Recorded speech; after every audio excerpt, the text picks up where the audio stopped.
আলহামদুলিল্লাহ মক্কা থেকে আমরা বাসে করে আবার আমাদের দেশে যাওয়ার উদ্দেশ্যে রওনা হয়েছি।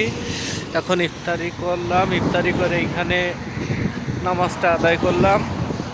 খাবারটা আমার হাতে, খাবারটা সবার খেতে হবে। খেয়ে দিয়ে বিমানের উদ্দেশ্যে বিমানবন্দরে যাওয়ার পরিকল্পনা করছি। আমাদের পরিবহন হচ্ছে ওটা, ওই যে পরিবহনটা, ওই এই যে পরিবহন, এই পরিবহনে করে যাচ্ছি। সবাই ওর ভিতরে আছে।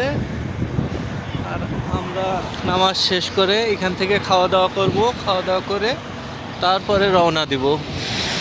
কি বাতাস, আল্লাহর কি রহমত, কি রহিম, কি রব্বুল আলামিন। গাড়ি তো চলছে গুলির মতো, সব গাড়ি এত না স্পিড গাড়িগুলো। এই যে গাড়ি নিয়ে যাচ্ছে,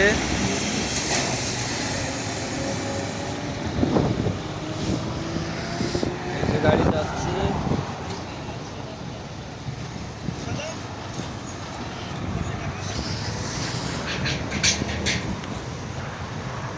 হে আল্লাহ, তোমার দরবারে লাখো কোটি শুকরিয়া।